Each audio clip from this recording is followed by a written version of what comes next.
welcome to Travel with Disabilities. You're here with Ryan. Now, today's what we're going to talk about is FND. For those of you who don't know, FND stands for Functional Neurological Disorder. Functional Neurological Disorder. It's quite a new thing within the medical and clinical world, but we've probably been living with it for years. Now, if you think of your brain as the hard drive, that main mass that's controlling everything, and the symptoms of it is the software within the brain. So the symptoms are paralysis, mainly, weakness, tremors, pain, and this can be a life-debilitating thing. People can stop work, lose jobs, not being able to hug the children, and generally it can be quite a nasty thing, and that's very, very sad. Now, currently there's 50,000 to 100,000 people living within the UK that's been diagnosed with FND, and there is no clinical care pathway at the moment within the UK for people with FND. And I think it's important to touch on some of the symptoms, because you've got to remember, not every person has exactly the same symptoms. There's not that textbook there, because there's not enough known about the condition, disorder, whichever way you want to put it. Now, the symptoms. Some of them are weakness, tremors, i.e. the hand tremors, tics, can come out like tics, pain, and seizures. And when I say seizures, they can come down like drop attacks, or they can be your full-blown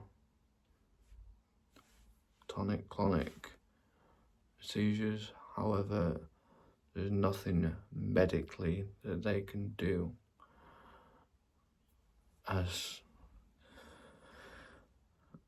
a lot of doctors and medical professions, they see it as nothing is wrong, but there isn't anything they can do. So what? There is nothing medically wrong with you as such. And then they turn to different avenues of treatment, like physio and psychologists.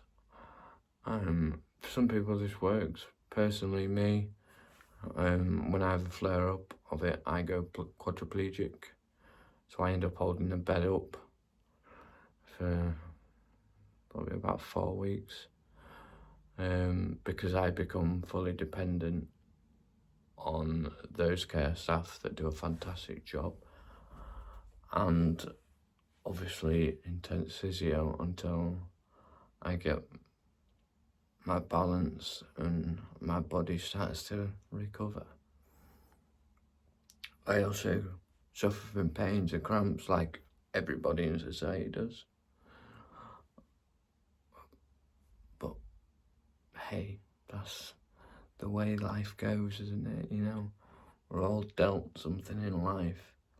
We've all got to deal with it and just crack on, but it is okay just to say, I need a little bit of a help here.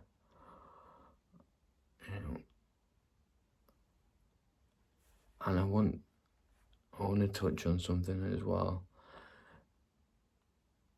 And by no means am I throwing any of the care staff, medical, professionals under the bus. purely because it's not understood enough, and there isn't enough out there about functional neurological disorder. But sometimes when doctors treating you, it can feel like they're just passing you off. Sometimes you're not believed. You can feel quite isolated with it. Me, fortunately, I say fortunately, I know all the care staff that look after me, and they all do an amazing job, and they all understand me. So when I end up rocking up, hey up Ryan, yeah, we know what needs to be done, and they let me just crack on until I'm ready, and I'll be the first person to say, see you later, thank you very much, ta-da. Now, they can also give you aids at home if you're that severe where you can't leave your house, or your pain's that debilitating that it stops you from getting up. And in some extreme cases, they can treat you with medication. I'll give you a little example of what can set me off. Might flare up from me, which is normally through, across the board, they say that is normally brought on through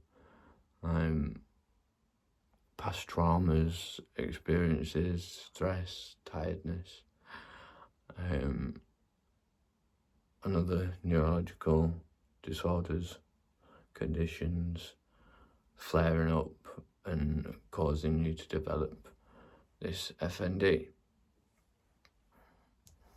I'll give you a little example of when I was in hospital. I went in with extreme migraine and dehydration. That I was self-caring at home myself, looking after myself, pain relief, water, just one of them days where you just sack the day off and get your bearings. And then I went downstairs to go get some pain relief and put my head through some spindles on the stairs because I collapsed like an umpty. Good old Ryan, well, hey, well done, mate. And that set this disorder off, and I opened and ended up spending 8 weeks in hospital. One, because they thought I broke my neck. Once I rolled that out and it was just functional, I was kosher. I was still in pain with my brain and everything, but I gave my head a good whack, so that's kind of understandable.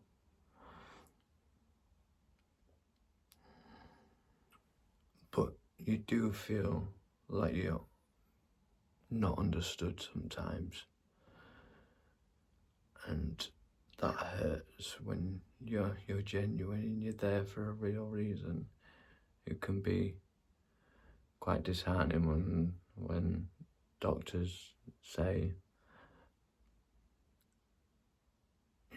X, Y, and Z, there's nothing we can do, you're good to go home, and you're like, well, I can't move my arm, or I can't move my leg, or I can't move my body, because that's what it means to me. It happens to me from my neck down.